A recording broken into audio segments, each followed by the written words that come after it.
सुबह बखैर नाजरीन, आप सबका खुशामदीद। प्रोग्राम आप देख रहे हैं सलाम जेके। मैं हूं आपका मेज़बान इशफाक गौहर। हस्बे वादा आपके सामने सुबह 8:35 पर हाजिर खिदमत हूं। और आज की नशरियात में जहां बात खबरों, तजियों, तबसरों की ज़रूर होगी, वहीं पर आपको बताते चले कि आज 5 जुलाई सन 2024 जुम्मतुल मुबारक का दिन है। और आज की नशरियात में बात मौसम के मिजाज से ज़रूर आपको अपडेट करेंगे।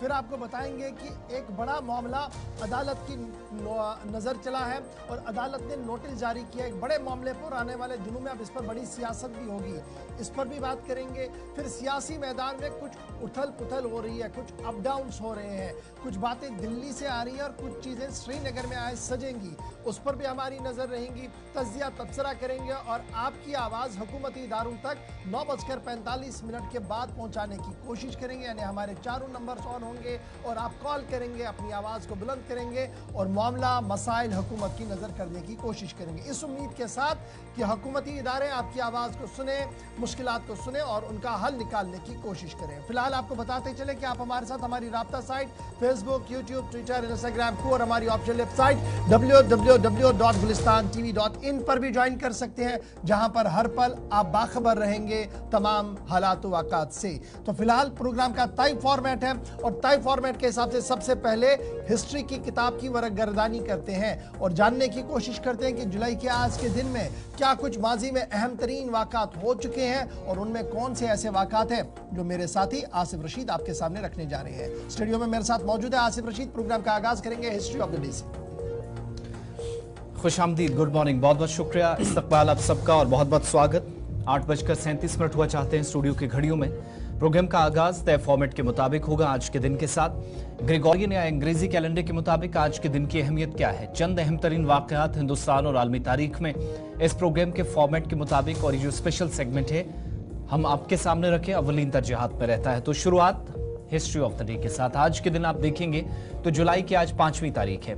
साल 2024 बताता है कि आज ही का दिन था जब पाकिस्तान के अंदर हुकूमत का तख्ता पलटा और फौज की जानिब से बाकायदा जो बहुत पहले से कोशिशें की जा रही थी उसको आज मुल्क के अंदर कर दिखाया गया। 1977 में पाकिस्तानी फौज की जो सरबराह थी जनरल मोहम्मद जियाउल हक, उनने बाकायदा 1973 के आइन को मुअत्तल करके विफाकी और जो सूबाई हुकूमत थी उसको खत्म कर दिया और पाकिस्तान पीपल्स पार्टी पर मार्च 1977 के इंतखाबात में जो धांधली करने का इल्जाम लगा था, मार्शल लॉ लगा दिया और 90 दिन के अंदर इंतखाबात कराने का वादा किया और मोहम्मद जियाउल हक की क़यादत में बगावत हुई। और इस तरीके से आज ही के दिन गिरफ्तारी भी उस वक्त के वज़ीर आज़म भुट्टो की हुई थी और बाद में जाकर 1979 में उनको फांसी के तख्ते पर लटका दिया गया। साल 1977 में 5 जुलाई के दिन पाकिस्तान के अंदर सिविल हुकूमत खत्म कर दी गई और जनरल जियाउल हक के कहने पर उस वक्त के वज़ीर आज़म जुल्फ़िकार भुट्टो को गिरफ्तारी अमल में लाई गई। 1658 में औरंगजेब ने अपने बड़े भाई मुराद बख्श को आज ही के दिन कैद किया। 1950 में यहूदियों को इसराइल में रहने की इजाजत आज के दिन दी गई। 5 जुलाई साल 1954 में ब्रिटिश ब्रॉडकास्टिंग कॉरपोरेशन या बीबीसी ने अपना पहला आज ही के दिन टीवी बुलेटिन, जो न्यूज़ बुलेटिन था, उसकी शुरुआत की। पहली मर्तबा दुनिया भर के अंदर बीबीसी का न्यूज़ बुलेटिन टीवी पर देखा।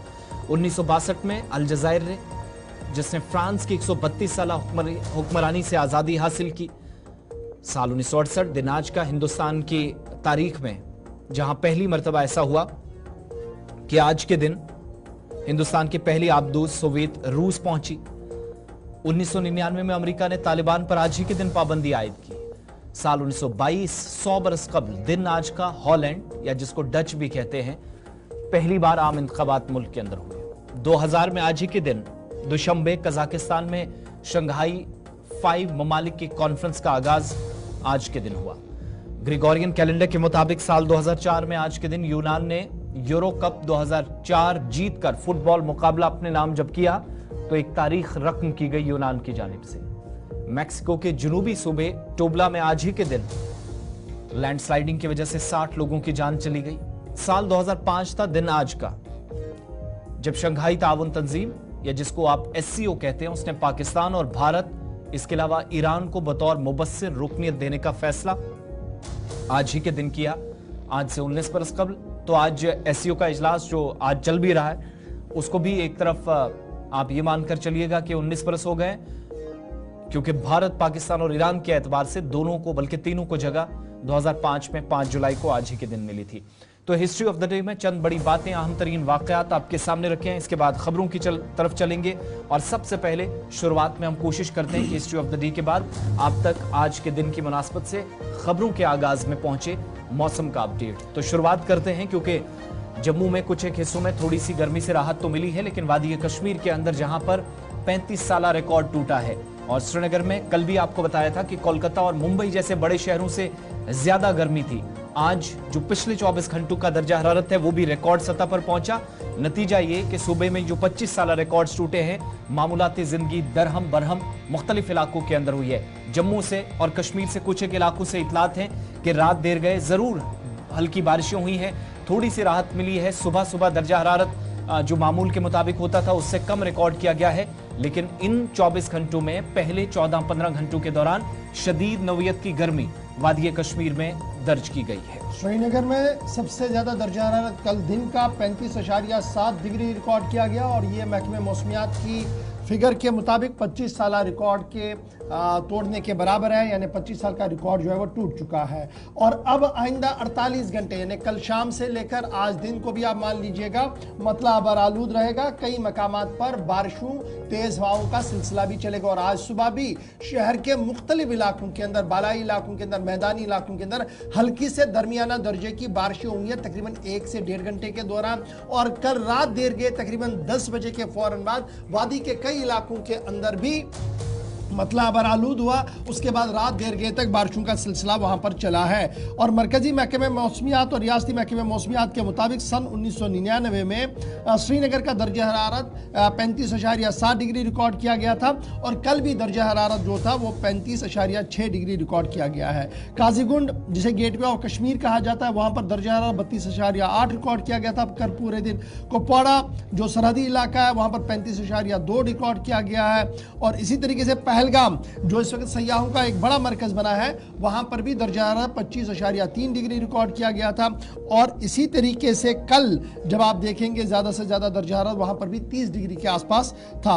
लेकिन जब जम्मू की आप बात करेंगे तो जम्मू में दर्जा हरारत में थोड़ी सी कमी जरूर है, लेकिन तेज हवाएं और गर्मी की शिद्दत जो है वो बढ़ रही है। 33.0 डिग्री सेल्सियस रिकॉर्ड किया गया था जम्मू के अंदर। बानियाल के अंदर 29.6 डिग्री, कटरा भद्रवा के अंदर 25.1 डिग्री, और इसी तरीके से दीगर मकामात पर भी 25 से 30 डिग्री के दरमियान जम्मू सूबे के अंदर जो है वो रिकॉर्ड किया गया दर्जा हरारत। मरकजी महकमे मौसमियात के मुताबिक मगरिबी हवाओं का असर सूबा कश्मीर के कई इलाकों के अंदर 48 घंटों के दौरान देखने को मिलेगा, जिसकी वजह से थोड़ी सी राहत वहां के आम लोगों को मिलेगी। लेकिन जम्मू सूबे के अंदर मतलब बरालूद रहने की उम्मीद जरूर है, लेकिन जमकर बारिश होगी इस तरीके के इम्कानात बहुत कम है। और इस बीच तमाम शहराएं, चाहे वो कटरा का जम्मू कटरा वाली रास्ते की आप बात करें, फिर श्रीनगर से जम्मू रास्ते की बात करें, या श्रीनगर से दीगर मज़ाफ़ात की ओर जाने वाले रास्तों की बात करें, तो फिलहाल किसी जगह पर भी कोई रुकावट नहीं है। गर्मी का एहसास भी है, हवाएं भी चल रही हैं, और उम्मीदें लगाई जा रही है कि वादी कश्मीर के अंदर आज शायद बारिशों का एक छोटा सा स्पेल होगा, हल्की सी बारिशें होंगी, जिससे थोड़ी सी राहत श्रीनगर शहर के अंदर भी देखने को मिलेगी। तो ये थी जनाब खबर मौसमियात की। और जब हम मौसम के मिजाज की आपको बात बताते हैं और बताते हैं कि गर्मी की शिद्दत है, तो शहर श्रीनगर या वादी कश्मीर के लोग भी अब सयाहत की ओर निकल चुके हैं, जहां पूरे मुल्क से सयाह वादी का दौरा कर रहे हैं, वादी के मुख्तलिफ इलाकों की ओर जा रहे हैं। वहीं पर इतलात और ख़बरें ये हैं कि अब वादी कश्मीर के लोग भी मुख्तलिफ सयाहती मरकज़ों का रुख कर रहे हैं, और लगातार इस शदीद गर्मी से बचने के लिए सयाह और मकामी लोग पिकनिक रिजॉर्ट्स पर जा रहे हैं। और अक्रॉस द कश्मीर, जब आप पूरे कश्मीर सूबे की बात करते हैं, गुलमर्ग हो, पहलगाम हो, सोनमर्ग हो, मुगल गार्डन्स हो, या फिर झील का किनारा हो, या वो डेस्टिनेशन जो शायद अभी भी सयाहती नक्शे पर नहीं आई है, मकामी तौर पर लोगों को पता है, वहां पर लोगों का रश और लोगों का जाना जो है वो लगातार जारी है। और हीट वेव से बचने के लिए और दीगर तदाबीर से निपटने के लिए लोगों का एक भारी रश जो है, ये तस्वीरें गुलमर्ग की है, जहां पर आप लंबी लाइनें गंडोला के लिए भी देख रहे हैं, और साथ साथ आम लोगों के साथ साथ सयाहों का एक भारी रश इन डेस्टिनेशंस पर है, जिनमें गुलमर्ग, पहलगाम, सोनमर्ग सोनमर्ग है, लेकिन और भी डेस्टिनेशंस भी जैम पैक बताई जा रही है, पूरी मुकम्मल तौर पर वो वहाँ पर खचाखच भरी हुई है। और जो सयाहत के साथ लोग जुड़े हुए हैं उनका मानना है कि जिस तरीके से लोगों ने अज खुद नए नए इलाकों का मुआयना किया, दौरा किया और वहाँ पर रुकने का फैसला किया है, उससे यह उम्मीद जाहिर हो रही है कि आने वाले दिनों में नए मरकज़ भी कायम होंगे, क्योंकि एक नया इनिशिएटिव अवाम की तरफ से लिया गया है। इस बीच जो COTD है, जिन्हें टंगमर्ग डेवलपमेंट अथॉरिटी जो है, उनकी तरफ से भी एक एडवाइजरी जारी कर दी गई थी, क्योंकि जिस तरीके का भारी रश, जिस तरीके से लोगों का आना सयाहती मकाम की ओर है, गुलमर्ग की ओर है, तो स्कूलों के लिए कहा गया था कि सूबा कश्मीर के जितने भी स्कूल हैं, अगर वो सयाहत के मरकज़ से, पिकनिक के मरकज़ से यहाँ पर आना चाहते तो उन्हें कबल अज़ वक्त ही पेशगी इतला देनी होगी। अब ये पेशगी इतला इसलिए देनी होगी, एक तो पार्किंग वाली स्लॉट्स स्कूल की गाड़ियों के लिए रखना है, फिर अदर अरेंजमेंट जो वहाँ पर करवाने हैं उसके लिए भी माकूल और मुनासिब इंतज़ाम वहाँ पर किया जाए। ताहम मकामी लोग भी काफ़ी खुश हैं और साथ साथ जो सयाह या जो मकामी लोग सयाहत के लिए जा रहे हैं वो भी कुदरत के नज़ारों को देखते हुए लुत्फ़अंदोज़ हो रहे हैं। अशफाक हमारे साथ इस वक्त ज्वाइन कर चुके हैं गुलमर्ग से, जहाँ पर सबसे ज़्यादा रश इन दिनों बना हुआ, क्योंकि पहलगाम शायद कम लोग जा रहे हैं यात्रा की वजह से, सोनमर्ग में भी थोड़ी बहुत रेस्ट्रिक्शंस रहती हैं, लेकिन गुलमर्ग और दीगर मकामात की ओर सबसे ज़्यादा लोग जा रहे हैं। अशफाक, किस तरीके का माहौल है? सबसे पहले ज़रा मौसम का अपडेट करें, क्या गुलमर्ग के आसपास भी मतला आबर आलूद है, बारिशों का कोई इम्कान आज दिन में? और जिस तरीके का हम हर दिन गुजरने के साथ एक भारी तादाद में लोकल लोग और बाहर के लोगों का एक रश देखते हैं, क्या किस तरीके का निज़ाम है, किस तरीके के अरेंजमेंट्स किए जा रहे हैं? कहा जा रहा है क्या पार्किंग की एक बड़ी दिक्कत इन इलाकों के अंदर आ रही है?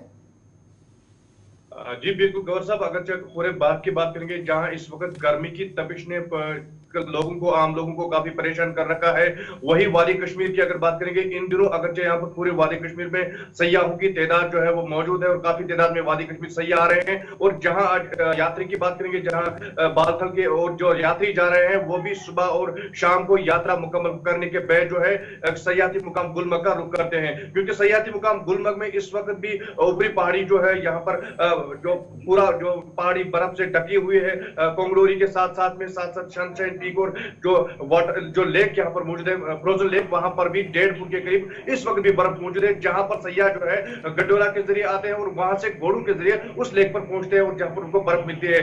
वही अगर आप यहाँ की बात करेंगे, टंगमर्ग में गुलमर्ग डेवलपमेंट अथॉरिटी ने चंद रोज पहले मकामी सैलानियों का काफी रश देखते हुए उन्होंने स्कूल के लिए एक एडवाइजरी जो जारी कर दी, उसमें बात कहा कि सैटरडे संडे को स्कूल जो है बच्चे यहाँ नहीं आएंगे और बाद पर परमिशन हासिल करने के बाद इन दिनों बाकी दिनों में यहाँ पर सैयद गुलमर्ग आएंगे, जहां पर पार्किंग काफी दिक्कत बच्चों को रहती है। उस हवाले से अगर हमने यहाँ के इंतजामी अफसरान से बात की तो उनका ये कहना है कि जहां इस कदर काफी रश जो है बड़ा हुआ है, उसको मद्देनजर रखते हुए स्कूलों को धूलपत्ती और यहाँ पर जो जाते थे वो जब गुलमर्ग आते हैं तो गुलमर्ग में ज्यादातर जो रश है वो ट्रांसफाल, द्रांग और बूटा पत्री की ओर इस वक्त जाता है, क्योंकि बूटा पत्री में काफी सरतरीन मकामात है और यहाँ पर जो बड़ा लेक है उसको देखने के लिए बच्चे जाते हैं। उस हवाले से बाद तो बच्चों के लिए इंतजाम किए गए हैं, तब जाके जब वो परमिशन अच्छा, इस वक्त बड़ा इंपॉर्टेंट ये है कि द्रंग की जब आपने बात छेड़ी और बूटा पथरी की बात छेड़ी है, तो क्या इंतजामात माकूल और मुनासिब है? जिस तरीके का रश वहाँ पर जा रहा है, चाहे वो द्रंग का इलाका हो या बुटपथरी का इलाका हो, रिस्की एरियाज भी है, पानी का बहाव भी बहुत ज़्यादा रहता है, तो किस तरीके के अरेंजमेंट्स है? क्या वो तमाम तर अरेंजमेंट्स किए गए हैं ताकि किसी तरीके का कोई हादसा वहाँ पर पेश ना आए?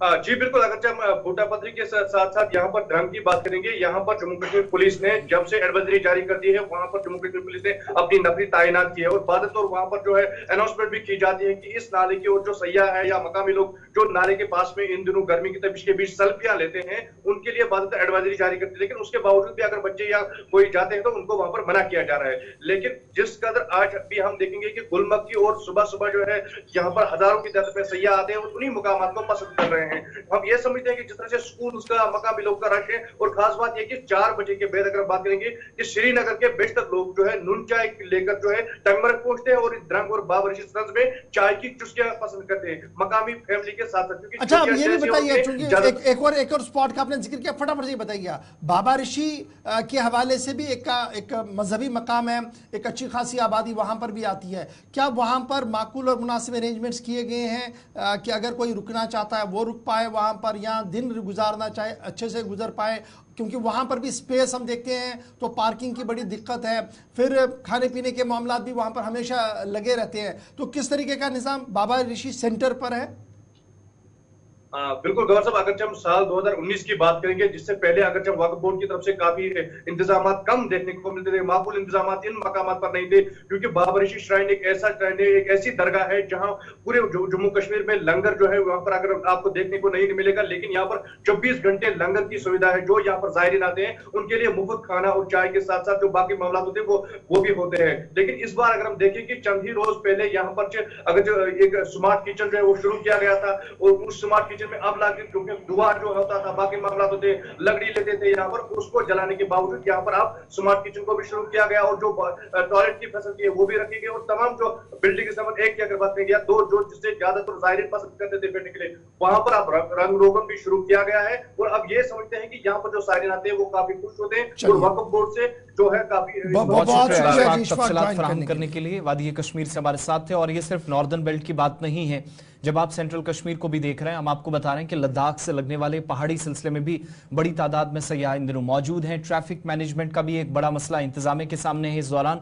न सिर्फ सयाह बल्कि यात्रा को भी स्मूथली चलवाना है, वो भी एक बड़ा आप कह सके इम्तिहान इस वक्त इंतजामिया का। और दूसरी तरफ इशफाक, खबर है कि श्रीनगर के अंदर भी पर्टिकुलरली विद इन सिटीज घूमने वाले लोगों की लाखों की तादाद इस वक्त है, जो एक खुद इंतजामिया के लिए अच्छी बात तो है, मगर थोड़े से चैलेंजेस वहां पर भी है विद इन बड़े चैलेंज है। और यही वजह है कि अक्सर ट्रैफिक जैम और झील के आसपास का जो एरिया वो जैम पैक रहता है। फिर शाम को लाल चौक का एरिया इतना जैम पैक रहता है कि चलने फिरने में काफ़ी दिक्कतें हो रही है। और अच्छी बात है, लेकिन अरेंजमेंट्स प्रॉपर हो ताकि आम लोगों को भी मुश्किल से दो चार ना होना पड़े। बढ़ते हैं जी आगे, जरा बात अब अदालत की करते हैं। आपको याद होगा कि इस प्रोग्राम में इब्तिदा में मैंने कहा था कि एक मामला अदालत की में नजर चला गया है, और ये मामला इसलिए बड़ा अहमियत का हामिल है क्योंकि लोकसभा इंतखाबात से पहले इस पर काफ़ी ज़्यादा सियासत देखने को मिली। दिल्ली से लेकर जम्मू कश्मीर तक पहाड़ियों और दीगर तबका है फिक्र के लोगों को खुसूसी दर्जा देने का मामला था, जिसमें कामयाबी भी हुई, नोटिफिकेशंस भी जारी हुई हैं और बाज़ाब्ता तौर पर इस पर काम चल रहा है। लेकिन अब ये सारा मामला चला गया है जी अदालत में,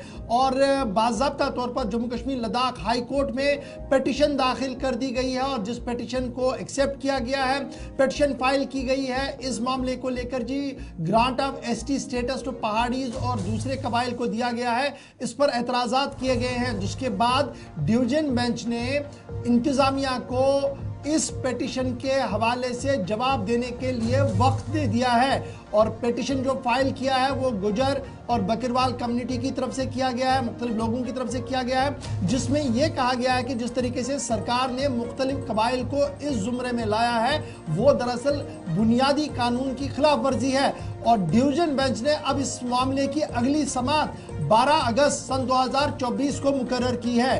पिटीशन जो दर्ज की गई है उसमें कहा गया है कि पहाड़ी इथनिक ग्रुप्स, पहाड़ी ट्राइब्स, कोली, गद्दा ब्राह्मण और दीगर कबाइल जो है जिन्हें एसटी लिस्ट में जम्मू कश्मीर में रखा गया है, इनके lifestyle, education, backwardness, economic disadvantage और दीगर मामलात का जो हवाला दिया गया है इस कंप्लेंट के अंदर दिया गया है। फिर जो सीनियर एडवोकेट पीएन रैना है, उनके हमरा दीगर वकला की एक टीम थी जिन्होंने पिटिशनर की तरफ से अपनी बात सामने रखी। वहीं पर विशाल शर्मा जो डीएसजीआई है, उन्होंने रिप्रेजेंट किया union of India ministry for home affairs को।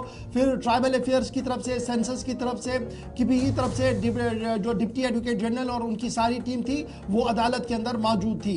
पिटिशनर ने चैलेंज यहाँ पर भी किया है जो SO 176 जारी किया गया है डिपार्टमेंट ऑफ सोशल वेलफेयर की तरफ से, जिसके तहत एक क्राइटेरिया सेट किया गया है कि ST certificate on the basis of language, self declaration area, जो या नंबरदार की जो सर्टिफिकेशन होगी, चौकीदार की जो सर्टिफिकेशन उस पर देनी चाहिए, उस पर भी उनके एतराज़ात है। और उनने सुप्रीम कोर्ट की भी कुछ गाइडलाइन सामने रखी है और ट्राइबल मामलात को लेकर जो आज तक अदालतों के अंदर केस चले उसका भी जिक्र किया है। और फिर सेंसस 2011 का जिक्र करते हुए कहा है कि किस तरीके से खुल्लम खुला इसकी खिलाफ वर्जी हो रही है, यानी SO 176 को भी चैलेंज किया गया है। फिर रिट पिटीशन जो डिवीजन बेंच के अंदर चली गई है, जिसकी सुनवाई कल जस्टिस ताबिश राबिस्तान साहब और जस्टिस जस्टिस पुनीत गुप्ता साहब ने किया। उसने जब ये पूरा मामला डिवीजन बेंच ने सुना तो हुकूमत के लिए सख्त नोटिस भी जारी किया और ये कह दिया कि अगर गवर्नमेंट फेल हुई रेस्पॉन्ड करने में 12 अगस्त सन 2024 से पहले तो इस समाअत पर इंटरीम रिलीफ कंसिडर किया जाएगा। यानी अगर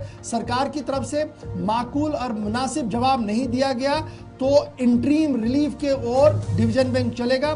पिटीशन चैलेंज कर रहा है जी पहाड़ी इतनी ग्रुप्स के हवाले से, जिनमें जो पहाड़ी ट्राइब्स कोली, गदा, ब्राह्मण और दीगर हैं, कि इनको किस तरीके से जिनाब इस पूरे जुमरे में लाया गया है। अपनी अपनी बात दोनों तरफ से रखी गई है। ताहम अब नोटिस जारी किया गया है इंतजामिया को। 12 अगस्त सन 2024 को नई तारीख लगा दी गई है, लेकिन डिवीजन बेंच ने साफ कर दिया कि अगर इस पूरे मामले पर हुकूमती इदारों की तरफ से बयान हल्फी दायर नहीं किया गया और जवाब नहीं दिया गया तो इंटरीम रिलीफ के लिए डिवीजन बेंच आगे बढ़ सकता है।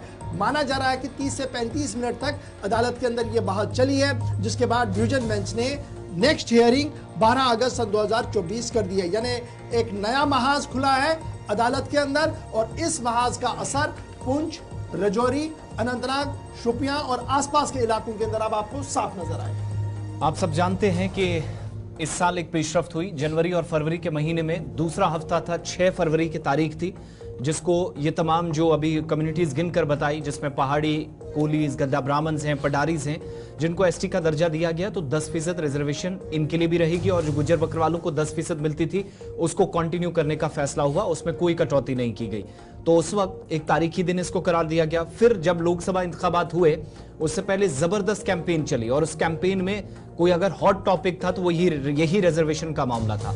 लेकिन एतराजात जिनको थे वो अदालत में इससे पहले भी गए थे, दोबारा गए थे और बाज मुबस्सरीन का ख्याल है हुकूमती सतह पर जवाब जब दिया जाएगा तो कमीशन की रिपोर्ट को बुनियाद बनाकर जवाब दिया जा सकता है, जो कमीशन ऑलरेडी जम्मू कश्मीर के अंदर जिनकी रिपोर्ट की सिफारिशात मानते हुए हुकूमत की जानिब से मिनिस्ट्री ऑफ ट्राइबल अफेयर्स ने इस तरह का कदम उठाया था और उस कमीशन में साबिक रिटायर्ड जज हैं, दीगर कई शख्सियात हैं मुख्तलिफ कम्युनिटीज को, तो उस वक्त उनके एतराजात और उनके जो दावे थे उनको सुना भी गया था। बहरहाल इस मामले पर 12 अगस्त तक इंतजार करना होगा, आइंदा समाअत होगी, तब तक हुकूमत का जवाब आएगा, मजीद पेशरफ्त होगी। आगे बढ़ेंगे, बात करेंगे सियासी मामलात की गुफ्तगू हुई है या हो रही है तो जम्मू कश्मीर के मुतल्लिक बैक टू बैक बड़ी मीटिंग्स हो रही हैं। मुख्तलिफ सियासी जमातें अपनी जगह तैयार हैं। इलेक्शन कमीशन की जानिब से तैयारियां की जा रही हैं, लेकिन नोटिफिकेशन कब आएगा ये बात की बात है। मगर असेंबली इंतखाबात होंगे उससे पहले जम्मू कश्मीर के अंदर सियासी पार्टियां जो पूरी तरीके से एक्टिव नजर आ रही है और दिल्ली में बीजेपी ने, जो कल हमने आपको बताया था कि मंथन चल रहा है, वो कंटिन्यू रखा। मीटिंग रात देर तक खत्म हुई, जम्मू कश्मीर के मुतल्लिक तफसीली तबादला ख्याल हुआ और बाज़ाब्ता तौर पर एक टारगेट फिक्स कर दिया गया बीजेपी की जम्मू कश्मीर की लीडरान के सामने, क़यादत के सामने। थोड़ी देर में आपको बताएंगे बाकी पार्टियां क्या कर रही हैं, लेकिन बीजेपी के इस इजलास में मिशन 40 का एक नया नारा दिया गया जिसको टच करने की इस बार बीजेपी यूटी के अंदर कोशिशें तेज कर रही है। भारतीय जनता पार्टी के जराया ने इस बात की तस्दीक की है कि वजीर दाखिला अमित शाह, भारतीय जनता पार्टी के कौमी सदर जेपी नड्डा जो मरकजी वजीर सेहत भी है, वो कृष्ण रेड्डी साहब जिन्हें इंचार्ज मुकर्रर किया गया असेंबली इंतखाबात के लिए जम्मू कश्मीर के अंदर, उन्हें वो भी मीटिंग में थे और बीजेपी के कई लीडर्स इस मीटिंग के अंदर मौजूद थे और इस मीटिंग के अंदर मुकम्मल तौर पर गियर अप कर दिया गया जम्मू कश्मीर की भारतीय जनता पार्टी को कि आप आगे बढ़ें और असेंबली इंतखाबात के लिए तैयार रहे। असेंबली इंतखाबात को लेकर दिल्ली से लेकर अब जम्मू कश्मीर तक गहमा गहमी तेज हो रही है और बीजेपी ने अपना मोड जो है वो 40 प्लस कर दिया है, 40 प्लस का नारा देते हुए फिलहाल आगे बढ़ने का फैसला लिया है। पार्टी जराया की तरफ से हमें इस बात की तस्दीक हो रही है और अब यह भी कहा जा रहा है कि मैसिव फीडबैक जो है वो लिया जा रहा है मुख्तलिफ असेंबली सेगमेंट्स के अंदर और प्रोबेबल कैंडिडेट जो सामने रखे जाएं उस हवाले से भी फरिश्तों की तरतीब शुरू हो रही है। रविंदर रैना कल इस मीटिंग के अंदर मौजूद थे और आज और कल दिल्ली के बाद श्रीनगर जम्मू के अंदर अहम तरीन इजलास होने जा रहे हैं। इधर पार्टी जरा ने साफ कर दिया है कि एक मैसिव कैंपेन शुरू किया जाएगा और वजीर दाखिला ने कल इस बात का इशारा दे दिया कि मरकजी वुज़रा की एक टीम हर असेंबली या हर जिले के अंदर मौजूद रहेंगी, हर 2 दिन वो वहां पर रुकेंगे ताकि एक मैसिव मास कॉन्टैक्ट जो है वो शुरू किया जाए ताकि असेंबली इंतखाबात से पहले मुकम्मल तौर पर तैयारियां मुकम्मल हो सके। रविंदर रैना, पार्टी के general secretary organisation Ashok Kaul, general secretary Sunil Sharma, 2 MP doctor Jitendra Singh और जुगल किशोर शर्मा भी इस मीटिंग के अंदर मौजूद थे। याद रखिएगा, अब 5 और 6 यानी आज और कल, आज स्टेट जो ऑफिस बेयरर्स हैं उनका इजलास है और कल जेपी नड्डा एक बड़ा मंथन होगा एग्जीक्यूटिव काउंसिल का इनके बीजेपी का, उसमें शिरकत करेंगे और इसके बाद और ज्यादा आगे बढ़ा जाएगा। फिलहाल मजीद इस खबर पर जरा जानकारी लेंगे। अल्ताफ ठाकुर साहब हमारे साथ ज्वाइन कर चुके हैं। ठाकुर साहब बहुत शुक्रिया जी ज्वाइन करने के लिए। आप जम्मू के अंदर मौजूद हैं और खबर यह है कि आज और कल इंतहाई अहम तरीन इजलास होने जा रहे हैं। इससे कबल दिल्ली के अंदर तकरीबन 11 बजे तक इजलास चला है जिसमें कई अहम बड़े फैसले लिए हैं। क्या हम ये माने कि इलेक्शन मोड में बीजेपी आ गई और पिछले जो कई दिनों से हवाएं चल रही थी कि शायद स्टेट असेंबली के इलेक्शंस डेफर होंगे, वो खत्म हो गए, बीजेपी खुलकर अब सामने है?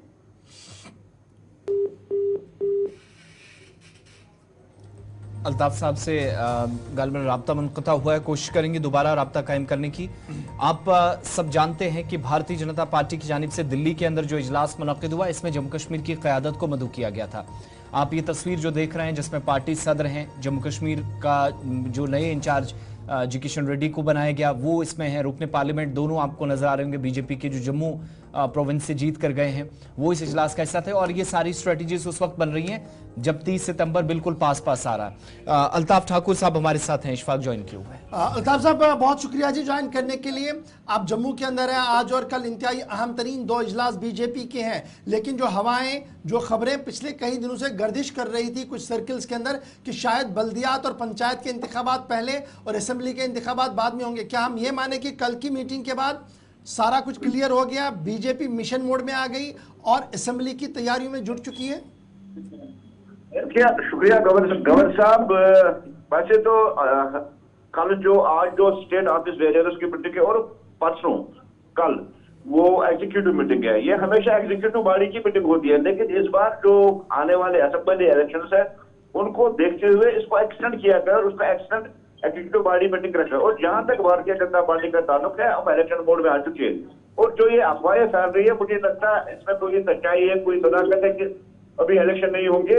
जो ऑनरेबल सुप्रीम कोर्ट ने कहा था उसके बाद पीएम साहब ने 3 बार कहा कश्मीर की धरती, कश्मीर की सरजमीन पे जब इंटरनेशनल योगा डे पे पीएम साहब आए थे तो उन्होंने वहां उसी दिन कहा कि इलेक्शन भी होगी और स्टेटमेंट भी होगी। भारतीय जनता पार्टी ये मान के चल रही है और आज की जो इम्पोर्टेंट मीटिंग है और कल की जो इम्पोर्टेंट मीटिंग है वो आने वाले असेंबली इलेक्शन को उसी में मद्देनजर रख के ये मीटिंग हो रही है। साहब बड़ा इंपॉर्टेंट है, आपने तो एक वेव बना दी कि हाँ जी असेंबली इलेक्शंस के हवाले से चल, लेकिन जो लोग दिल्ली के अंदर मीटिंग में थे वो दबे अल्फाज में कुछ चीजें बता रहे हैं कि जनाब इलेक्शन के हवाले से मीटिंग नहीं थी, तो हमारी पार्टी की मीटिंग थी। आधे लीडर बता रहे हैं, आधे लीडर खुल के बता रहे हैं जनाब अमित शाह साहब ने एक सेट मैप सामने रखा है और दिल्ली से बड़े लीडर्स भी आएंगे, मिनिस्टर्स भी आएंगे, डिस्ट्रिक्ट्स के अंदर वो 2-2 दिन देंगे, खुलकर वो बात भी बता रही है।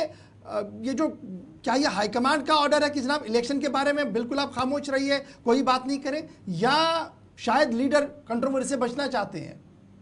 देखिए गौर साहब, कल जेपी नड्डा साहब भी इस एग्जीक्यूटिव बॉडी को कल वो एड्रेस कर रही है, उसका सीधा सा मतलब है कि इलेक्शन आ चुकी है और इलेक्शन को देखते हुए हमारे नेशनल प्रेसिडेंट जेपी नड्डा साहब भी उसको एड्रेस कर रहे हैं। और जहां तक डिस्ट्रिक्ट में जाने की बात है कि जो हमारे बड़े बड़े लीडर्स आ रहे हैं, इससे सीधी सी बात है कि इस सारे को आप इलेक्शन के साथ जुड़कर देखिए।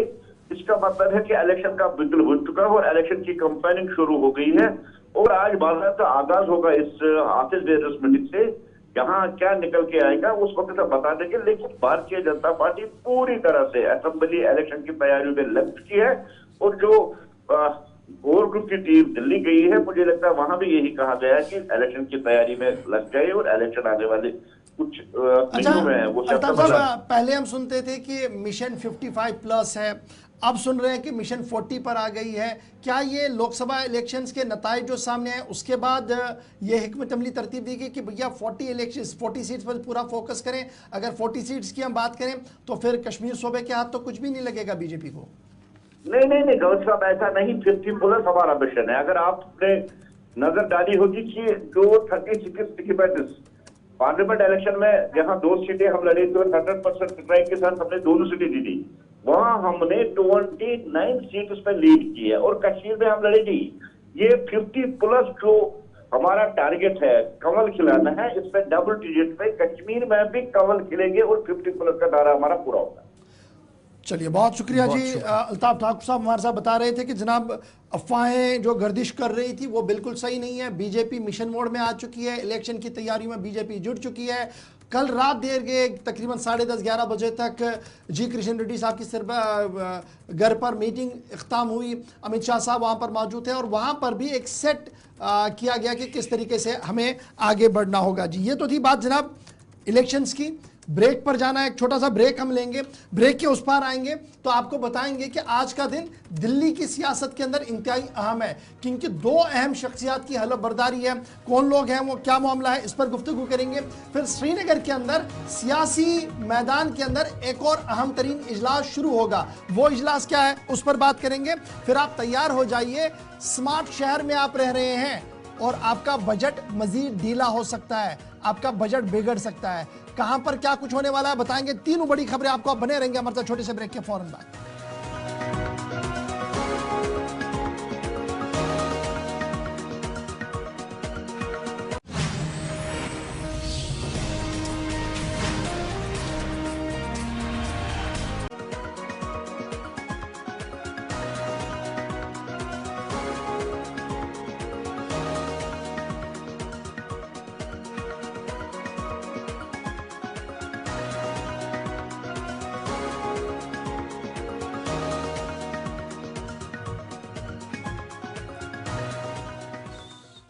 चलिए जनाब, ब्रेक के बाद दोबारा इस्तकबाल। प्रोग्राम आप देख रहे हैं सलाम जेके और दूसरे पड़ाव पर हम आ गए हैं और बात जरा दिल्ली की ही करते हैं, क्योंकि दिल्ली के अंदर आज तमाम नजरें लोकसभा पर रहेंगी, क्योंकि दो इंतहाई अहम अशखास की हलफ बर्दारी होने वाली है और दोनों पर इंतहाई संगीन इल्जामात हैं।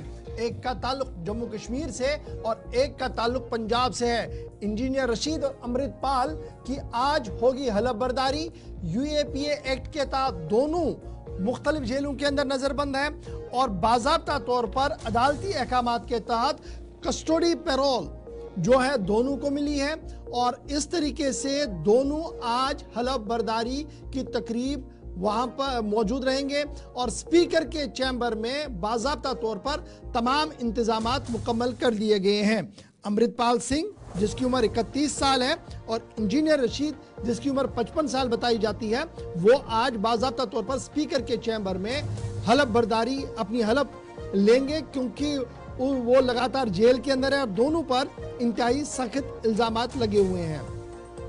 इस बीच अदालती अहकामात के तहत जो पैरोल इंजीनियर रशीद को मिला है, जो सन 2019 से मुसलसल जेल के अंदर है, 2017 में उन पर मुकदमा दर्ज हुआ था, 2019 से जेल में है और दिल्ली की अदालत ने ये साफ कर दिया कि उन्हें बाज़ाब्ता तौर पर लाया जाए जी तिहाड़ जेल से और वो अपनी तमाम तर जो लवाजमात है वो 2 घंटे के अंदर पूरा करें। ताहम मीडिया के साथ कोई ब्रीफिंग नहीं होगी, लेकिन अहले खाना को मिलने की इजाज़त होगी।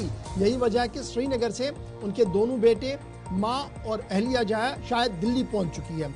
इसके साथ साथ अमृतपाल सिंह जो डिब्रूगढ़ जेल असम के अंदर थे, उन्हें भी दिल्ली लाया गया है और इनका जो ताल्लुक है वो पंजाब से है और ये तंजीम चला रहे थे वारिस पंजाब दी आउटफिट एक चल रहा था, इन पर NSA लगा हुआ है। इन्हें भी आज बाज़ाब्ता तौर पर अहले खाना से मिलने की इजाज़त होगी, लेकिन इन पर भी वही कदगन है कि ये मीडिया के साथ कोई भी डायरेक्ट इनडायरेक्ट वार्तालाप नहीं करेंगे और फैमिली के लिए भी डायरेक्शंस दे दी गई है कि वो कोई भी बयान इस हवाले से जारी नहीं करेंगे। ताहम क्या कुछ ताज़ा तरीन तफसीलात हैं, हम चलेंगे हमारे साथ दिल्ली चलते हैं, जहाँ से फिरदौस बाबा साहब मेंबर हैं, अवामी इत्तेहाद पार्टी के तर्जुमान भी हैं, हमारे साथ ज्वाइन कर चुके हैं फोन लाइन पर। बहुत शुक्रिया फिरदौस बाबा साहब ज्वाइन करने के लिए। आज जो तवील जदोजहद आपकी तरफ से, आपकी जमात की तरफ से इंजीनियर रशीद के हवाले से लड़ी गई थी, उसमें राहत थोड़ी सी आपको मिली जब अदालत ने बाज़ाब्ता तौर पर कस्टडी पैरोल की बात कही और शायद 2-3 घंटे के अंदर अंदर ये प्रोसेस भी शुरू हो जाएगा। क्या कुछ डिटेल्स आपके पास हैं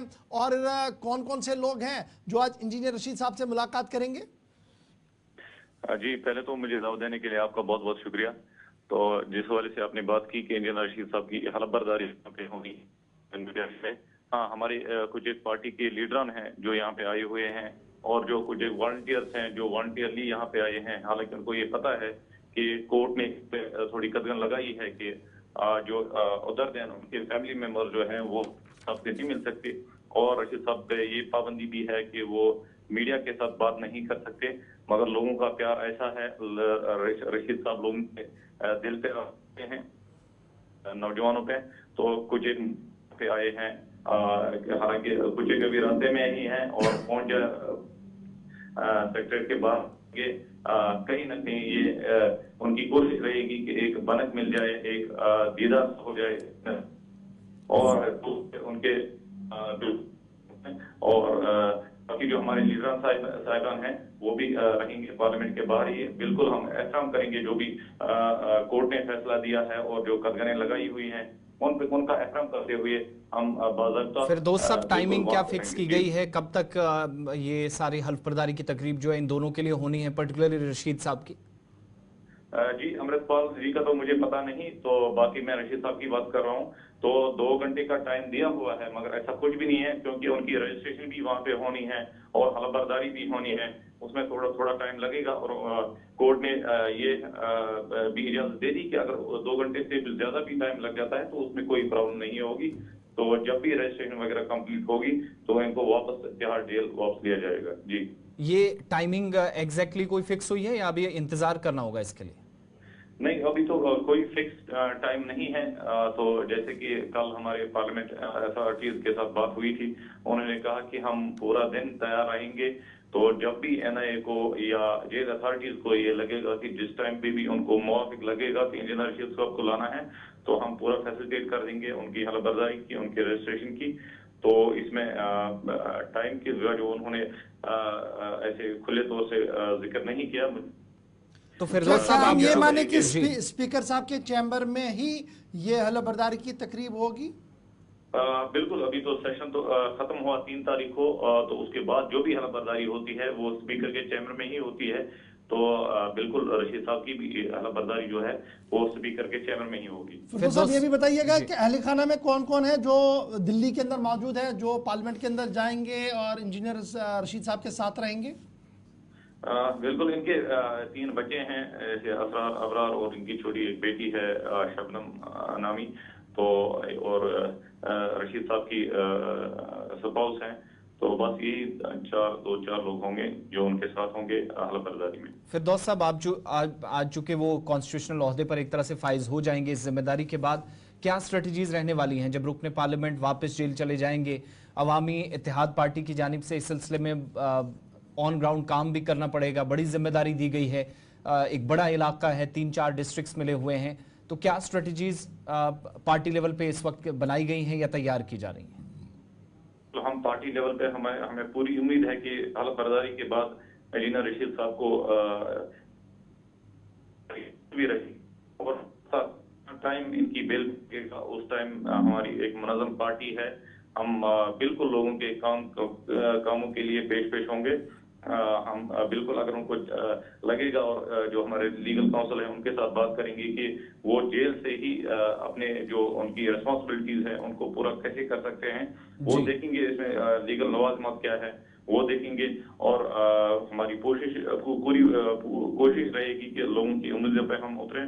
और लोगों को मैं आपके माध्यम से बिल्कुल बावर कराना चाहता हूँ कि हम उनके साथ जुड़े हैं, जो उनकी एक्सपेक्टेशंस हैं हम पूरा उस पर खरे उतरेंगे। अक्सर देखा जाता है कि जब इस तरीके के हाई प्रोफाइल वीवीआईपीज होते हैं या इस तरीके के मामला थे तो मज़कूरा शख्स किसी को नॉमिनेट करता है कि जनाब ये मेरी तरफ से रिप्रेजेंट करेगा जी, देखेगा मामला को। क्या यहाँ पर भी इस तरीके का होगा और क्या वो अथॉरिटी लेटर साइन करने के अहल होंगे इंजीनियर रशीद साहब जब वो पैरोल के अंदर है या जब वो इस वक्त आएंगे पार्लियामेंट के अंदर, क्या वो इस तरीके का कोई लेटर साइन कर पाएंगे? बिल्कुल, अभी तो इसमें देखना होगा कि कानूनी लवाजमात क्या हैं। एक तो वो अथॉरिटी तो हम दे देंगे कि मतलब जो ग्राउंड पे काम करेंगे, बाकी जो एक एमपी होते हैं जो वो जेल में होते हैं उनको थोड़ा जेल अथॉरिटीज को भी थोड़ा फैसिलिटेट करना पड़ता है कि जैसे कि उनके जो मामला होते हैं उन चीजों को वो कुछ एक जो मामला होते हैं वो जेल से ही ऑपरेट कर सकते हैं, वो देखेंगे हम। और कम से कम हमारी कोशिश रहेगी कि कम से कम एक कॉन्स्टिट्यूंसी एक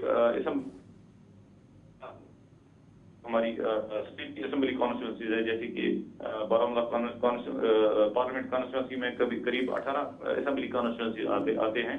तो इनमें हम अपने रिप्रेजेंटेटिव जो बिल्कुल लोगों के काम करेंगे, लोगों के कामों के लिए पेश होंगे और इंजीनियर रशीद साहब के ऑन बिहाफ पे काम करेंगे। और कम से कम हम इन 3-4 डिस्ट्रिक्ट्स में अपने डिस्ट्रिक्ट ऑफिस रखेंगे जहां पे लोगों के मामला की सुनवाई होगी और उनका इजाला होगा। बहुत बहुत शुक्रिया फिरदौस बाबा, तर्जुमान अवामी इत्तेहाद पार्टी के हमारे साथ थे इंजीनियर रशीद। 2-3 बातें उन्होंने बड़ी बताई। एक ये कि हर जिले के अंदर ऑफिस रहेगा, हर असेंबली सेगमेंट का इंचार्ज बनेगा, यानी सीधे सीधे आने वाले दिनों में टक्कर जो होगी वो बड़ी होगी लोकसभा या असेंबली के इलेक्शंस होंगे। क्योंकि जब इंजीनियर रशीद साहब जेल के अंदर है तो बाहर जो निजाम चलाना वो उन्हीं 15 लोगों ने चलाना, उन 15 कॉन्स्टिट्यूंसी के अंदर चलेगा। जी जी आसम, बिल्कुल आप देखेंगे शायद नए फेसेस को भी असेंबली इंतखाबात में इस पेशरफ्त के बाद मिलने का मौका मिले, पर्टिकुलरली जो AIP के साथ वाबस्ता। आगे बढ़ते हैं, दीगर सियासी जमातें, हमने बार बार कहा कि तमाम पॉलिटिकल पार्टीज इस वक्त सरगर्म हैं। नेशनल कॉन्फ्रेंस का 2 रोजा इजलास खत्म हुआ, उसमें क्या हुआ उमर अब्दुल्ला ने कल साफ कर दिया था, लेकिन हिकमत अमली जो तरतीब दी गई है उस हिकमत अमली का हिस्सा मंशूर कमेटी भी है जो 2 रोज कबल बनाई गई। अब्दुल रहीम राथर साहब साबिक रियासती वजीर हैं और आज उनकी सदारत में पहला इजलास मंशूर कमेटी का होने जा रहा है। और ये मैनिफेस्टो कमेटी जिसमें आप सबको परसों हमने बताए थे कि 12 के करीब मेंबर्स हैं, बल्कि 1 दर्जन के करीब जिन मेंबर्स को जिम्मेदारियां दी गई हैं। असेंबली इंतखाबात में नेशनल कॉन्फ्रेंस क्या वादे करेगी, किन दलाइल के साथ जाएगी, क्या उसकी पॉलिसी होगी, किस पॉलिसी के तहत पार्टी आइंदा हिकमत अमली या किस पॉलिसी के तहत काम करेगी, वो बाज़ाब्ता तौर पर वजाहत इन लीडरान की जानिब से की जाएगी। अब जब ये मंशूर कमेटी आज पहला इजलास कर रही है तो फर्दर इसमें आप देखेंगे 2 महीनों का वक्त है। जब असेंबली इंतखाबात में अगर 30 तारीख के लाइन को टच करके चले तो इन 2 महीनों के अंदर बहुत सारी चीजें तब्दील करनी है। दूसरी तरफ जो करारदादें मंजूर करने की बात हो रही थी कि पार्टी अपने लेवल पर कुछ मजीद फैसले ले सकती है, क्योंकि ये इंतखाबात बिल्कुल मुख्तलिफ है।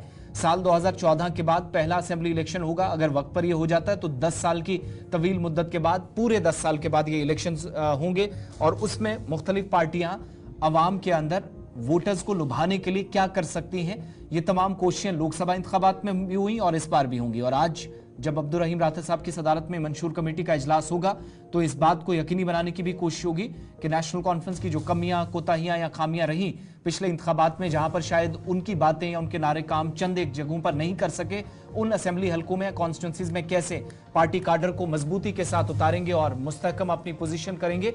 ये बड़ा सवाल आज इन तमाम लीडरान के सामने जरूर होगा जब भी पॉइंट टू पॉइंट चीजों को मेंशन किया जाएगा।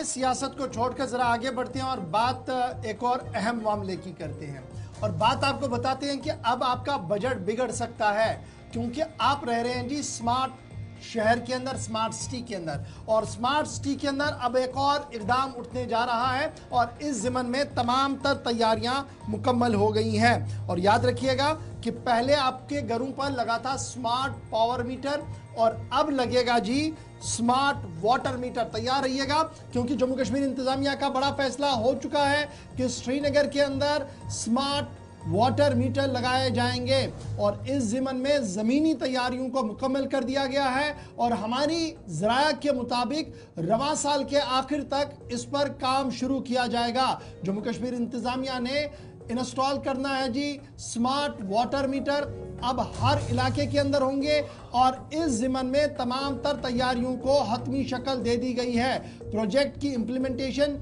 जल शक्ति डिपार्टमेंट को दे दी गई है और फेज वाइज मैनर में ये स्मार्ट मीटर पानी के जो है वो लगाए जाएंगे। पहला मरहला शहरी श्रीनगर है। शहरी श्रीनगर के अंदर पहले मरहले पर रवां साल के आखिर तक स्मार्ट मीटर को नस्ब किया जाएगा और स्मार्ट पावर मीटर के बाद अब स्मार्ट वाटर मीटर लगाए जा रहे हैं और इस ज़िमन में जल शक्ति डिपार्टमेंट ने तमाम तर तैयारियां मुकम्मल कर ली है और बहुत जल्द इस ज़िमन में काम को आगे बढ़ाया जाएगा। प्रपोजल जो किया गया है कि इंस्टॉल किया जाए जी स्मार्ट वाटर मीटर कश्मीर सूबे के अंदर, ये हतमी मरहले पर आ चुका है और अब इसकी इम्प्लीमेंटेशन रवां साल के आखिर तक शुरू हो जाएगी।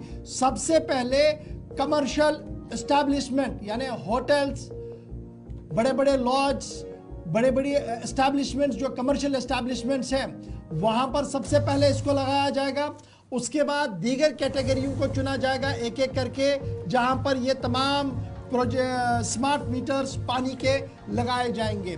और इस ज़िम्मन में जो जिम्मेदारान हैं उनका मानना है कि ज़मीनी सूरत हाल को देखते हुए और तमाम तर सूरत हाल को देखने के बाद ये फैसला लिया गया कि ये वक्त की ज़रूरत है कि स्मार्ट मीटरों को लगाया जाए। और इस ज़िम्मन में माहाना या क्वार्टरली पैसे भी वसूल किए जाएंगे, हर एक से बिल साल में 2 बार तरतीब दिया जाएगा। और वाटर टैक्स के लिए बाज़ाब्ता तौर पर Jammu Kashmir water regulatory authority कायम कर दी गई है, जो ये हतमी फैसला लेगी कि कितना पैसा सारिफीन से लेना होगा। वाटर मीटर जम्मू कश्मीर के अंदर लग रहे हैं और पहला पड़ाव शहर श्रीनगर है, जहां पर स्मार्ट वाटर मीटर लगाने का मंसूबा लगभग मुकम्मल हो रहा है। और हरी झंडी मिलने के बाद श्रीनगर शहर के अंदर सबसे पहले इसकी शुरुआत होगी।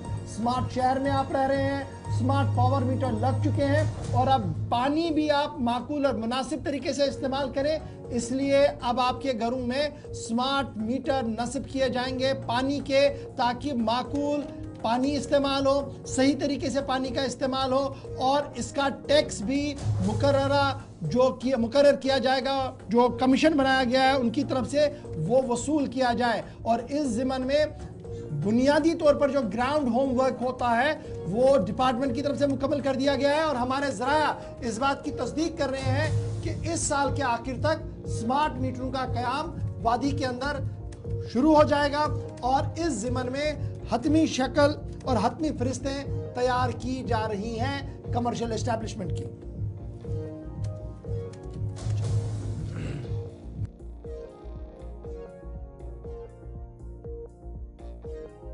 एक तरफ की बात थी, ये थी स्मार्ट मीटर मंसूबे के तहत जो काम इस वक्त यूनियन टेरिटरी के पर्टिकुलरली एक सूबे के अंदर चल रहा है। इस पर श्रीनगर से शुरुआत की जानी है, लेकिन एक और मंसूबा है जिस पर काफ़ी सवालात भी वक्तन फवक्तन उठते हैं।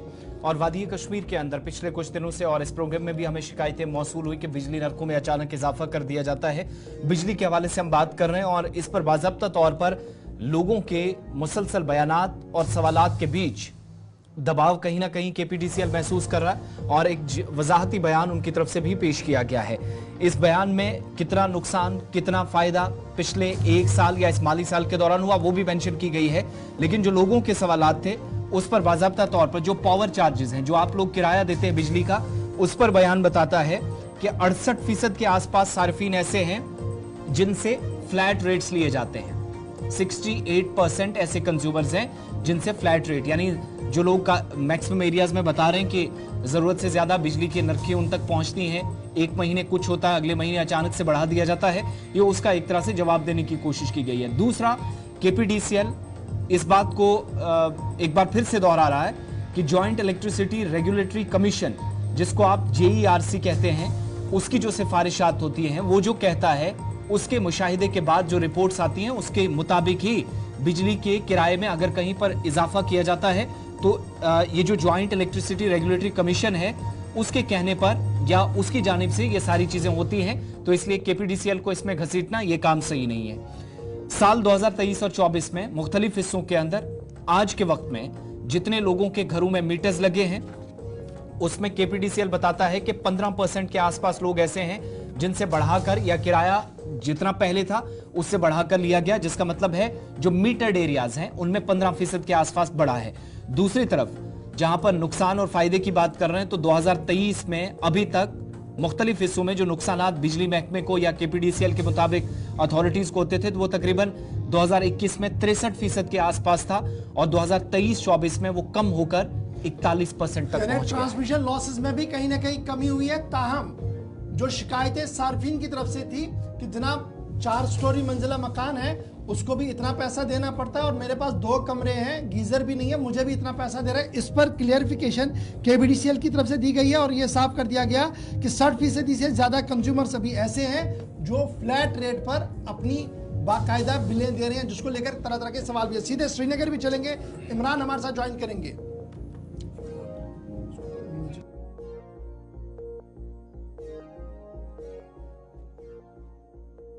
को हमारे साथ ज्वाइन करें। इमरान, ये केपीडीसीएल का जो बयान आया है बिजली कि निरखों को लेकर और ये कह दिया गया कि जनाब हम जो ये फ्लैट रेट्स ले रहे हैं, दरअसल 60% से ज़्यादा कंज्यूमर अभी ऐसे हैं जिनको हम स्ट्रेट लाइन में लाकर एक ही पैसा ले रहे हैं, जिसको लेकर अवाम भी तो सवाल ही उठा रहे हैं। लेकिन KBDCL का ये जो बयान आया है, किस तरीके से इसको अवाम देख रही है, नंबर 1 पे, और नंबर 2 जिसके साथ साथ जो दूसरी बात कही गई कि जो कल से हम देख रहे थे बल्क SMS आ रहे थे कि आप अगर आप बिजली फीस अभी नहीं भरते तो आपको डिस्कनेक्ट किया जाएगा, इसको आप कैसे देखते हैं? क्या कुछ बयान आया है दोनों मामलों पर? जी बिल्कुल, चूंकि बिजली का जो मामला है इस वक्त वादी कश्मीर या पूरे जम्मू कश्मीर में इंतहाई संगीन है, और कश्मीर पावर डेवलपमेंट कॉर्पोरेशन ने कहा है कि वो 68% घरेलू सार्फिन से फ्लैट रेट चार्ज कर रहा है, यानी जितनी भी बिजली इस्तेमाल कर रहे हैं बिल एक ही मुकर्ररा रकम का होगा। और जो डिस्ट्रीब्यूशन कंपनी जिसे आप डिस्कॉम कहते हैं ने कहा है कि सार्फिन की तरफ से बिजली के इस्तेमाल या लोड के मुआवजे से कतई नजर फ्लैट रेट वसूल किया जा रहा है। बयान इसलिए दिया गया है क्योंकि सोशल मीडिया पर रूरल और अर्बन एरियाज में बिजली के ज्यादा बिलों के बारे में शिकायत की जा रही थी, और इस सिलसिले में KPDCL ने कहा है कि जम्मू कश्मीर में बिजली के नलकों का तयन joint electricity regulatory commission JERC करता है, जो एक खुद मुख्तार इदारा है। इन नलकों का हिसाब किताब बिजली की खरीदारी, हकीकी ट्रांसमिशन के अखराजात, अमला और देखभाल जैसे अखराजात को पूरा करने के लिए किया जाता है, ताकि इस बात को यकीनी बनाया जा सके कि सार्फिन से मुनसिफाना चार्ज किया जाए। उन्होंने कहा कि जम्मू कश्मीर में बिजली के नल मुल्क में सबसे कम है, और इस माली साल यानी साल 2024-25 में इनमें कोई इजाफा नहीं किया गया। पिछले साल 2023-24 में मीटर वाले सार्फिन को 15% टैक्स में इजाफा का सामना करना पड़ा, लेकिन हुकूमत ने एनर्जी चार्जेस में 15% इलेक्ट्रिसिटी ड्यूटी हटा दी, जिससे बिलों में कोई इजाफा नहीं हुआ। KPDCL ने मजीद कहा कि कश्मीर में सिर्फ 32% घरेलू सार्फिन के पास मीटर है, और बाकी जो 68% फ्लैट रेट अदा कर रहे हैं। मीटरिंग न होने की वजह से डिस्कॉम्स को काफी नुकसान हो रहा है। लेकिन सवाल तो यही है ना, जहां 100% मीटरिंग की बातें हो रही थी वहां अब ये बयान आ रहा है कि जनाब अभी हम मुकम्मल तौर पर मीटरिंग नहीं कर पा रहे हैं। एक तो ये भी सवाल है कि क्या हम ये माने कि ये नाकिस कारकर्दगी है KPDCL की या जॉइंटली दोनों शोबों के अंदर। लेकिन दूसरा सवाल जो आवाम की तरफ से बराबर हमारे पास भी आ रहे हैं कि जनाब हमारे पास 2 कमरे हैं, गीज़र भी नहीं है, एक पखा चल रहा है, मुझे भी इतना पैसा देना पड़ रहा है, और जिसके पास बड़ी कंक्रीट बिल्डिंग है, 3-4 मंजिला इमारत है, 10-12 लोग रह रहे हैं, उनको भी उतनी बिल देनी होगी। ये तो जायज ही नहीं है फिर। जी बिल्कुल, यही सवाल हमने ये जो KPDCL के ऑफिशियल्स है उनसे भी पूछा था कि अगर किसी के पास 1 कमरा है, 2 कमरे हैं, किसी के पास 10 कमरे हैं, 3 मंजिला मकान है, तो ये कैसा इंसाफ है कि आप बराबर की जो बिजली फीस है उनको अदा करनी पड़ती है। तो वापसी यही जवाब आता है कि इस चीज को स्ट्रीमलाइन करने के लिए मीटरिंग की जो प्रोसेस है, जो गुज़िश्ता 2 साल से शुरू कर दी गई है कि तमाम इलाके जो है, चाहे वो शहर के हो, गांव के हो या टाउन में हो, वहां पे 100% मीटर को इंस्टॉलमेंट की जाएगी, ताकि जितनी बिजली फीस जितनी वो बिजली इस्तेमाल करेंगे उतना उन्हें मीटर के हिसाब से बिजली फीस अदा करनी पड़ेगी। और इसमें यहाँ एक इम्पोर्टेंट बात ये भी है कि कश्मीर में बिजली की सूरत हाल चूंकि एक नाजुक मरहले पर है, और जम्मू कश्मीर में सालाना 5,000 करोड़ रुपए की रेवेन्यू खसारे और बिजली की खरीदारी और बिल की वसूली के दरमियान बड़े फर्क के साथ कश्मीर पावर डेवलपमेंट कॉर्पोरेशन अपनी माली इस्तेकाम को, लेकिन ये तो ठीक है ना, ये निटी-ग्रिटीज है जी JKPDCL की, जो बताते रहते हैं कि जनाब इतना पैसा आया, इतना खसारा, इतना TLC हो रहा है, वो आवाम को शायद ये चीज़ें समझ ना आए, ये टेक्निकल बातें हैं। आवाम जो चाहती है वो ये चाहती है मैं जितना बिजली ले रहा हूँ भाई मैं उतनी बिल दूंगा, लेकिन जो सेट डेडलाइन थी वो भी चली गई। क्या कोई नई सेट डेडलाइन दे दी गई है कि इस तारीख तक बिजली ये जो स्मार्ट मीटर्स है ये नस्ब किए जाएंगे? एज सच कोई डेडलाइन नहीं है। अलबत्ता आपको याद होगा कि वज़ीर दाखिला ने भी PDD को बिजली के शोबे से मुतालिक 5 अहम काबिल हुसूल निकात पर माहाना अपडेट फराहम करने की हिदायत की है। एक आला PDD के एहलकार के मुताबिक मिनिस्ट्री ऑफ होम अफेयर्स हर वक्त जम्मू कश्मीर की इन 5 काबिल हुसूल निकात पर पेशरफ्त का जायजा लेगी। तो कुल मिला के ये है कि जो मीटरिंग का फीसद कम है, खासतौर पर कश्मीर के इलाकों में जहाँ रिहायशी सार्फिन की सिर्फ 32%, 3,18,605 तादाद का मीटर लगाया जाता है और 9,08,225 के कुल रिहायशी सार्फिन के मुकाबले में असल मीटर इस्तेमाल के मुताबिक बिल दिया जाता है। ये तफावत एनर्जी अकाउंटिंग में एक अहम खला का बाइस है, जिसके नतीजे में डिस्काउंट को जी। चलिए ठीक है जी, जरा फटाफट से ये भी बताइएगा, ये तो फिर वही मामला हुआ ना कि जनाब गलती किसी की है, सजा किसी ने भी भुगतनी है, या एक ने गलती की तो पूरे मोहल्ले की उससे मोहल्ले को सजा दे दीजिए। फिलहाल उसी तरीके का निजाम देख रहे हैं। लेकिन कल हम देख रहे थे कि मुसलसल कुछ SMS आ रहे थे KBDCL की तरफ से, जिसमें ये कहा जा रहा था कि अगर आप बिल नहीं भरेंगे तो जनाब आपको डिस्कनेक्ट किया गया। बाद में अपने माइक्रो ब्लॉग पर वो आए और उन्होंने कहा कि जनाब ऐसा कुछ नहीं है। उसकी भी थोड़ी सी वजाहत कीजिएगा जरा नाजरीन के लिए। जी बिल्कुल, जो सोशल मीडिया पर कुछ शहरी और दिल्ली इलाकों में बिजली के ज्यादा बिलों के बारे में शिकायत की जा रही थी, तो इस सिलसिले में कश्मीर पावर डेवलपमेंट कॉर्पोरेशन ने एक स्टेटमेंट अपने एक्स हैंडल पर शेयर किया, जिसमें उन्होंने वजाहत की कि जम्मू कश्मीर में बिल के नरखों का तयन जो हमने कहा कि ज्वाइंट इलेक्ट्रिसिटी रेगुलेशन कमीशन करता है, जो एक खुद मुख्तार इलाका है, जिसमें उन्होंने मजीद कहा कि बिजली के नर्ख मुल्क भर में सबसे कम है और इस माली साल 2024-25 में कोई इजाफा नहीं किया गया। यानी कि KPDCL का कहना है कि 2024। चलिए जी, बहुत शुक्रिया जी हमारे साथ ज्वाइन करने के लिए। इमरान बहुत शुक्रिया। एक चीज इशफाक, ये पूछा जा रहा है कि ये जो बयान दिया जा रहा है कि JERC या जो कंसर्न कमीशन है वो इस पर सारे मामलात उस पर डिपेंड है, दैट मींस ये पल्ला झाड़ने वाली बात हुई। ये तो पल्ला झाड़ने वाली सीधी सी बात। JERC सिर्फ आपके रेट्स बताता है कि जनाब हम रेट्स ये रख लीजिए, इतना बढ़ाइए इतना घटाइए, उतना काम खत्म यहाँ पर हो जाता है। लेकिन ये जो एक आदमी जिसके पास 3 कमरे हैं वो भी 1400 रुपया देगा, और जो एक बड़ा फ्लैट में रह रहा है जिसके पास 3-4 कमरे हैं, 5-6 लोग रह रहे हैं, 2-3 AC चल रहे हैं, वो भी 1400 रुपया देगा। ये इंसाफ नहीं हो रहा है और इसी को लेकर एक वजाहत आनी चाहिए थी, जो अभी तक भी नहीं है। छोटा सा ब्रेक होगा जी, यहाँ पर ब्रेक के उस पार आएंगे तो फोन लाइन भी हमारी खुलेंगी, आपसे गुफ्तगू भी होगी। लेकिन आपको बताएंगे कि साइबर ब्रांच जम्मू ने एक एडवाइजरी जारी की है। एडवाइजरी किसको लेकर है ये भी बताएंगे। अमरनाथ यात्रा में क्या कुछ चल रहा है वो भी आपके साथ शेयर करेंगे, और फिर वक्त मिला तो अस्पतालों के हवाले से भी गुफ्तगू करेंगे छोटे से ब्रेक के बाद।